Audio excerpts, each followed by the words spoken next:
Okey, hari ini saya bersama dengan seorang rakan saya daripada IPG dan saya akan menemubual beliau berkaitan PDP mengenal peribadi Rasulullah sallallahu alaihi wasallam. Assalamualaikum Aliza. Waalaikumsalam Iskandar. Hari ini kita nak bincang sikit tentang PDP mengenal peribadi Rasulullah sallallahu alaihi wasallam. Apa ilmu yang awak dapat dalam kelas? Ilmu yang saya dapat dalam kelas ialah tentang latar belakang Rasulullah dan dan sifat-sifat utamanya baginda seperti Siddiq, Amanah, Tabligh dan Fatanah. Oh. Jadi boleh jelaskan apa maksud sifat-sifat itu? Contohnya Siddiq yang bermaksud sentiasa berkata benar, amanah pula boleh dipercayai, Tabligh menyampaikan wahyu dan Fatanah yang bermaksud bijaksana. Oh, baik. Dari segi amali, apa aktiviti yang guru buat dalam kelas? Aktiviti amali yang kami buat ialah kami buat lakonan situasi. Contohnya situasi seorang kawan memulangkan barang yang bukan miliknya untuk tunjukkan sifat amanah. Selain itu, kami juga buat perbincangan kumpulan. Menarik. Jadi, macam mana awak jadikan sebagai amalan dalam kehidupan harian?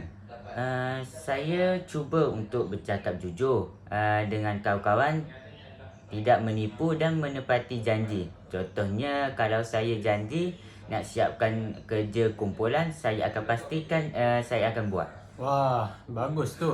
Dari segi penghayatan pula, apa yang awak rasa selepas belajar topik ini? Dari segi perhayatan pula, saya rasa lebih dekat dengan Rasulullah SAW dan sedar bahawa akhlak baginda sangat mulia. Jadi saya juga rasa termotivasi untuk jadi lebih baik.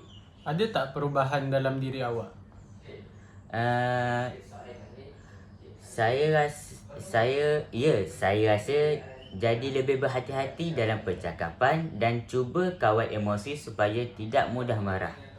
Oh, akhir sekali, bagaimana kita boleh jadikan ia sebagai pembudayaan?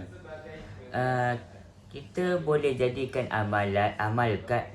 amalkan akhlak Rasulullah setiap hari dan ajak orang lain membuat perkara yang sama.